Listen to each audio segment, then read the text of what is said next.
You'll find it hard to take a picture of value, but with the value-priced Nikon D7500, it's easy to take great pictures. Nikon's experience and expertise shows this camera is well designed and carefully laid out for photographers, but that doesn't make it easy to use. If you're not familiar with Nikon's menu system, there's a bit of a learning curve. Nikon may be conservative and traditionalist. This is an old-school DSLR, but it still has a tilting touchscreen, Bluetooth, and Wi-Fi. And it shoots 4K video. It's kind of a replacement for the D7200 released 2 years ago. Its video mode only went to HD. And while Nikon has added 300 Nikon name units since the D7200, they removed the second SD card slot, leaving just one UHS-1 compliant slot. Burst rating is up from 6 to 8, and the body has slimmed down about 120 grams to 640. The sensor is down from 24 to 21 megapixels on the APS-C size sensor, which Nikon calls DX. But it's the same sensor and processor used in the D500. Nikon calls the D500 the DX flagship, the D7500 the enthusiast.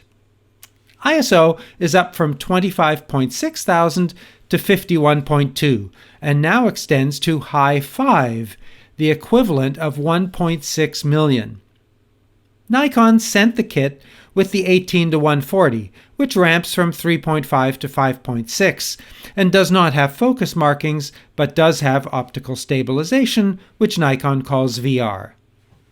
140 is a longer reach than is typical with kit lenses, and I rather enjoyed the extra zoom length, getting nice close-ups at a neighborhood street festival and a 65th anniversary. Let's start with the burst test. I'm recording large fine star JPEGs with manual exposure, focus, and white balance to an SDXC UHS-1U3 type card. Using the viewfinder, I was able to get 100 images in 12 seconds, 8 per second, before it stops. 100 images is the maximum the D7500 can take in a single burst. There's quite a bit of viewfinder mirror blackout flicker. The buffer appears lower right, resets pretty quickly.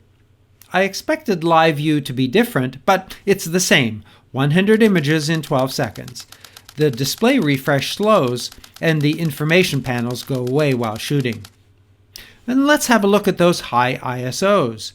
In-camera JPEGs, shot in aperture priority at f16 with matrix metering, they all turned out slightly underexposed. Here's the baseline, shot at 6400. Some noise starts at 25.6. At high 1, which Lightroom identifies as 102,000, it's mushy. And here's high 3, 409,000, some color shifts, and then the ultimate, high 5, or 1.6 million, which for me would be unusable in any situation. 4K video is in the UHD 16:9 3840x2160 format. 24, 25, and 30 frame rates are available. Jump down to HD for 60 frames. Mic in and headphone out, as well as live HDMI on a mini, not micro HDMI connector, make this a reasonable choice for video. More video later. The D7500 is configured for Nikon's new SnapBridge smartphone app. I'll get to that later also. The control layout is fairly standard for Nikon. Power switch is a collar under the shutter for one-finger operation. There's an info panel on top, which, as the LCD display becomes more powerful, is starting to feel redundant. When the camera's off, it displays the number of images remaining on the memory card. Battery status would also be useful. Viewfinder is large with a comfortable eye cup, but the diopter doesn't adjust enough for me to shoot without my glasses, and that's less than other manufacturers provide. In manual, there's a rear dial for shutter, front for aperture. Both are well positioned, easy to engage and turn with clicky detents. With 3 fingers, you've got the whole exposure system under control with an eye in the viewfinder. Slide your index finger over for exposure compensation, back for ISO. The left side mode dial has a push and turn lock. The drive mode collar is also push and turn, but the release button is slightly awkward. There are buttons and controls on both sides of the monitor screen, which flips up and halfway down. There's a flash release. The onboard flash is TTL and rated at 12 meters with ISO 100. Although an onboard flash is usually pretty limited, I found this one helpful even in fill situations outside on a sunny day. Let's configure our quality settings. It's the familiar Nikon menu system. Image quality default is norm. I'd take that up to JPEG fine with a star or add RAW. Incidentally, this menu is touch enabled, which is sometimes handy, although I generally prefer the cursor control wheel. RAW files can be compressed or lossless. Maximum bit depth is 14. I select the highest best for these. I want to get the most out of every pixel. SD cards are cheap. I set Auto ISO on with a maximum of 12.8 and a minimum shutter of 1/60th. That means in aperture or program mode, the shutter speed will drop to 1/60th before ISO starts to go up, but be aware that once the ISO reaches your maximum, the shutter speed will slow to achieve appropriate exposure. After you take a picture, press the Review Play button to see it. Use the playback menu and set Image Review on to automatically display the image. And I absolutely could not figure out how to display the photo info during playback, but it's an option activated from the playback menu, which turns out to have lots of selections and data once turned on. In addition to the clean image, there's the focus point, highlights, and individual red, green, and blue highlights can be viewed, luminance, and the 3-color histograms, EXIF data across 4 screens, and the summary display with thumbnail. In addition to the standard PASM, program, aperture, shutter, and manual modes, a full green auto and auto without flash modes are available, in addition to a scene selection mode. Select the scene using the rear dial. Nikon provides a variety of scene modes which adjust settings like aperture and shutter speeds, as well as color profiles to optimize the camera for those specific scene types. Shutter ranges from 1/8000 to 30 seconds, and then bulb. The shutter stays open while the shutter button is down, and time, which opens the shutter on the first press and closes it on the second. Meter mode is selected by holding the meter button on the left side and turning the back dial. Matrix, center weighted. Now, I do wish that there was text in addition to the icon, spot, and highlight weighted. And that's a setting I find quite useful in situations where even matrix might blow out the highlights. The mode displays on the LCD and the control panel on top. Nikon refers to the control panel as the LCD and the display panel on the back as the monitor. Press the EV button and turn the rear dial for exposure compensation adjustments, 5 steps up or down. For contrasty scenes, active delighting helps to preserve detail in highlights and shadows, reducing contrast. Nikon recommends you use it in conjunction with matrix metering. Off and 5 settings, including auto. This is off. This is extra high. Here are all 5 with a histogram where you can more clearly see the difference.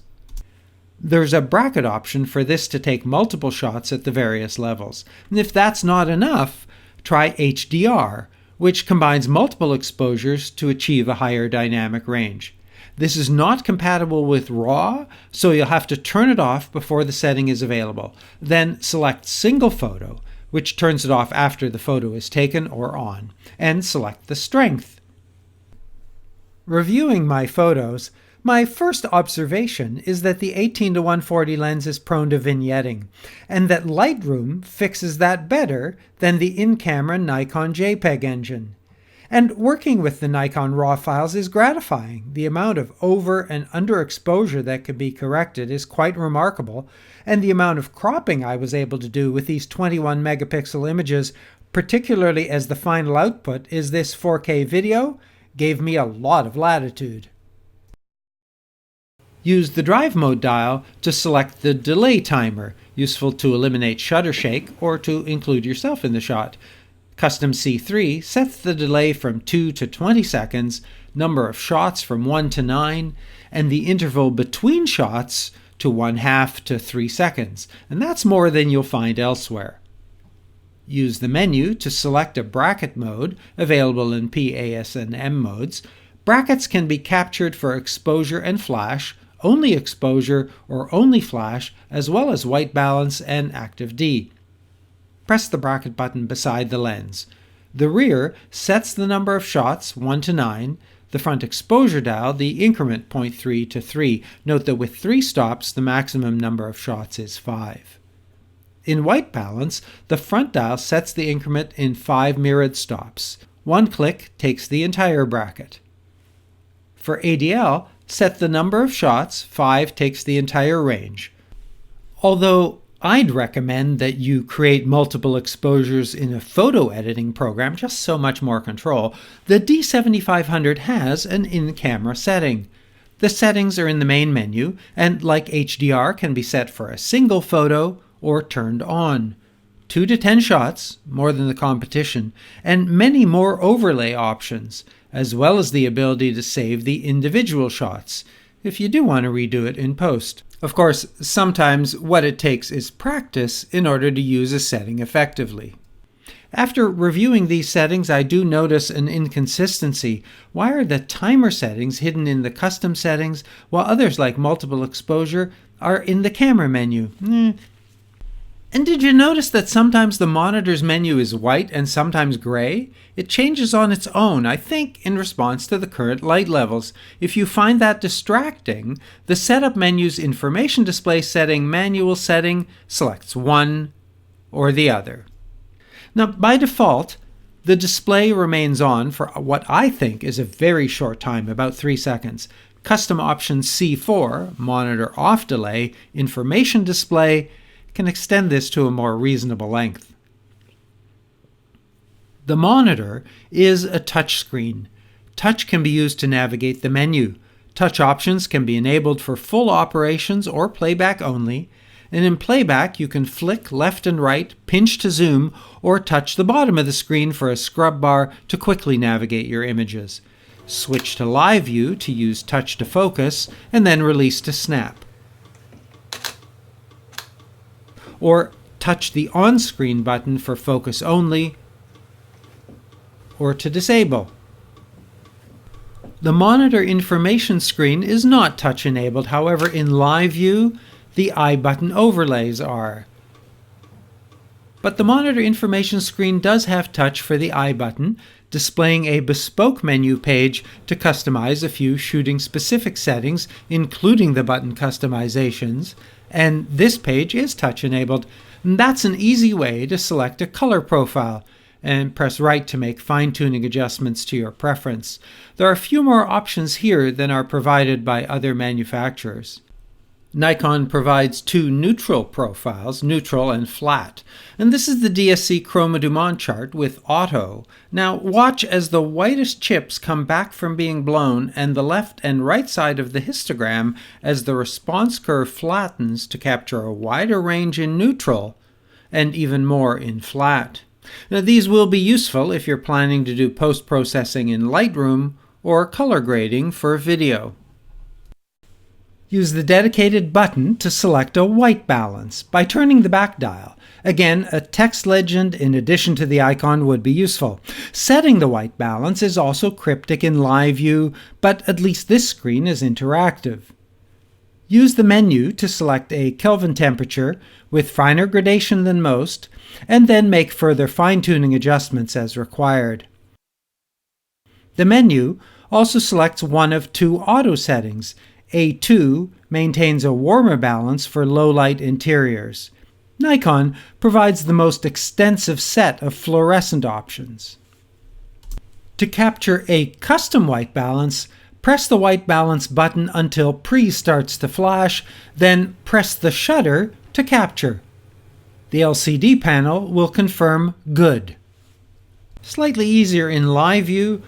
Press the button until pre-flashes, then touch the screen on a white area, wait for the data acquired, and then done.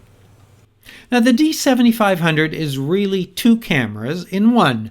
In its default mode, it's a DSLR with a mirror and an optical viewfinder. And in live view mode, press the LV button, it's a mirrorless camera with a digital viewfinder on the monitor.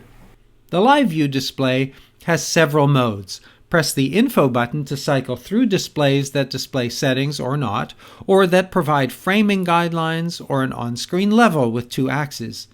The camera is not entirely happy when live view is on and will time out, reverting back to viewfinder mode. There's an on-screen countdown.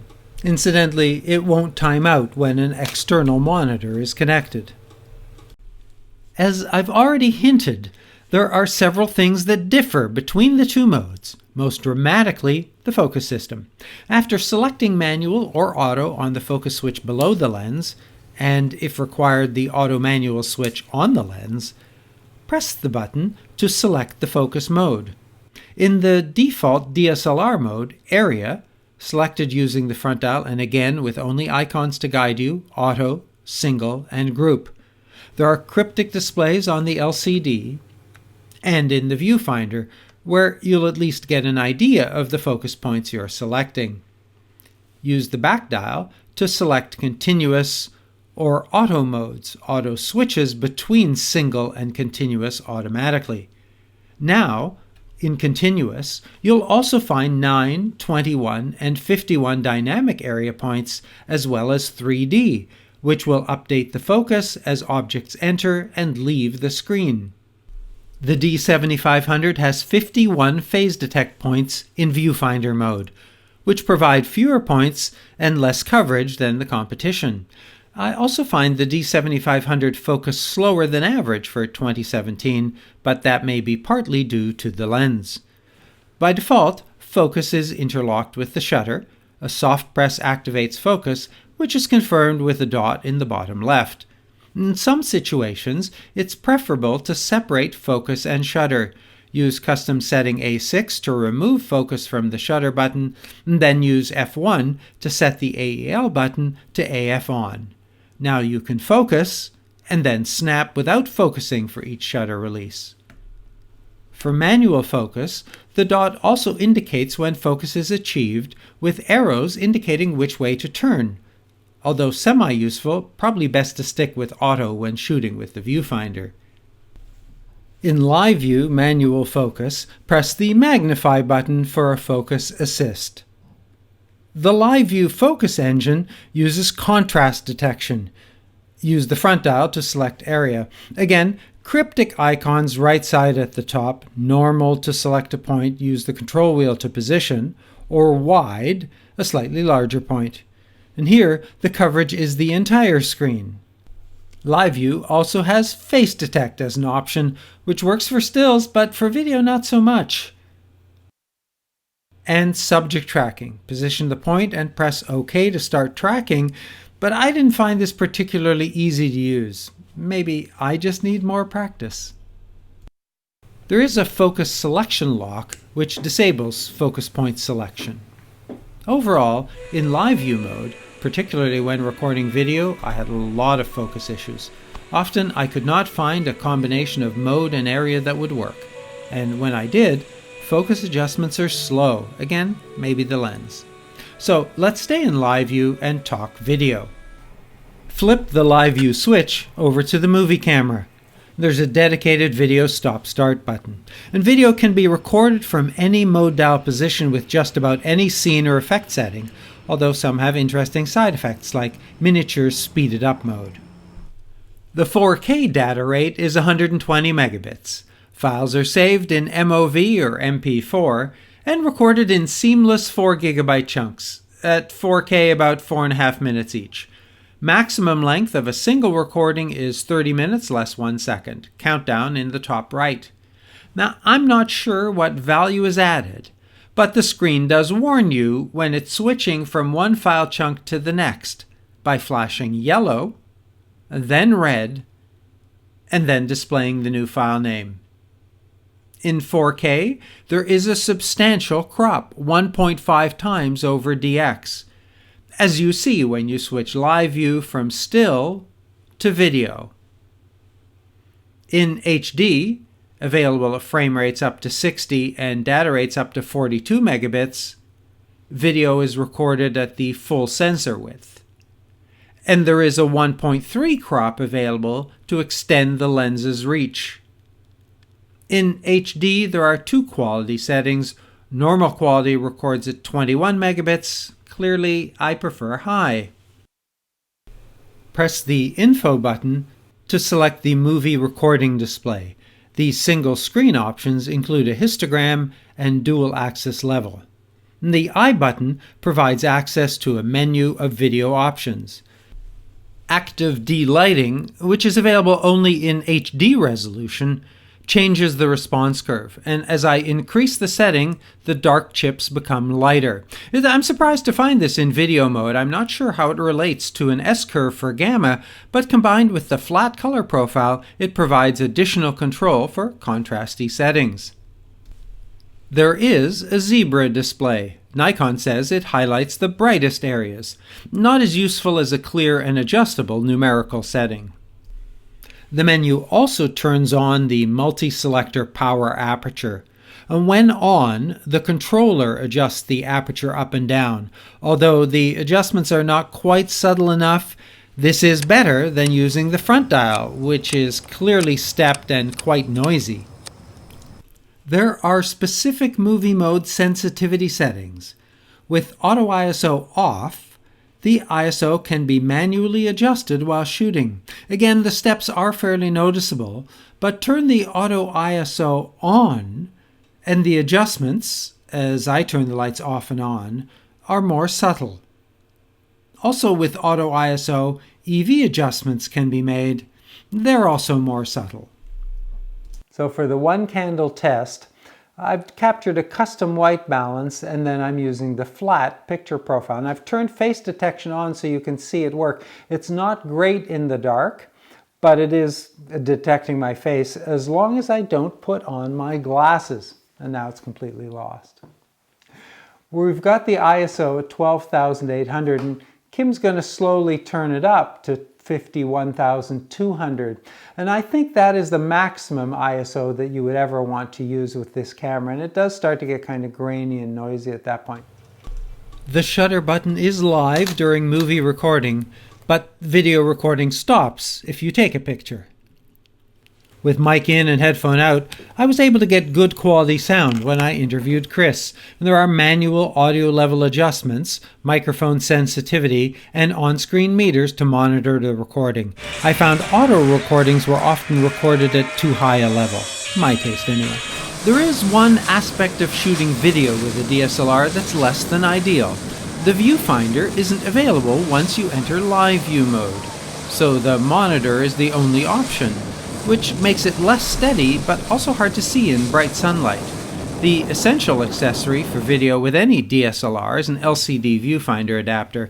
This is the Camera VF4, which has adjustments to fit on pretty much any camera. The D7500 has live HDMI output. Controls are on the Setup menu. Output resolution can be set up to 4K, but output won't be higher than the current record setting. Interestingly, when the record setting is HD, if the output is 4K, when I switch to the menu, output switches to 4K. Limited range outputs 16 to 255 instead of 0 to 255, and size can be reduced to 95% to view the edges of an image on a monitor that doesn't otherwise display that. The overlays can be removed for clean recording, but when the output is 4K, only clean is available. The monitor and the touchscreen remain live when an external monitor is connected.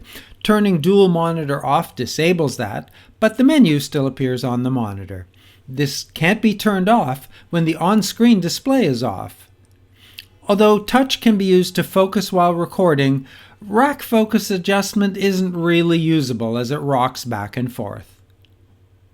There's no record trigger or time code. Nikon provides in-camera editing to trim clips or to save individual frames as photos. And Nikon provides an effect setting on the mode dial. These should be familiar from other models, and while gimmicky can be interesting, it's best to use these in live view where the settings can be adjusted. For most of these, if you're shooting JPEG plus RAW, the RAW file is not affected. Nikon's extensive retouch menu also has a selection of image effects that can be applied to images you've already taken, including fisheye, illustration, sketch, and painting. The RAW processing module includes white balance, picture control, color profiles, and active delighting adjustments.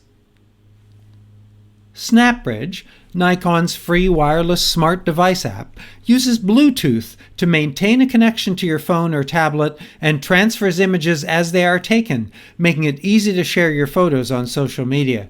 Pairing is simpler than ever. The size of the transferred image can be reduced for social media or sent at the original size. The app can also send GPS location data to the camera for positioning information and synchronizes the time. And both of these options are confirmed on the camera. Nikon's menu system is fairly straightforward, but as more and more options are added, it's becoming somewhat cumbersome to navigate. There are lots of interesting options and customizations. And there are some inconsistencies, which will leave you scrolling and searching. As with many other cameras, there are a confounding number of options that are dimmed out and not available, with no explanation as to what might have to be changed in order to access the feature. In viewfinder mode, battery life is very good, not so much in live view, although better than the average mirrorless camera. Nikon supplies a charger, but the battery can't be charged and the camera cannot be powered with USB. Now, I haven't ranted on this in a while, but once more, let me ask for in-camera memory that's both sufficient to hold the 10 to 15 seconds of full-speed burst and to save a few dozen images if you've either forgotten your memory card or if it's full. I like the D7500's value proposition. It provides a more comprehensive set of photography features and functions than the more basic cameras in Nikon's lineup. Thanks so much for watching. If you have questions or comments, please enter them in the field below. I do read and reply to all relevant and civil questions, and I certainly wouldn't mind if you liked or subscribed.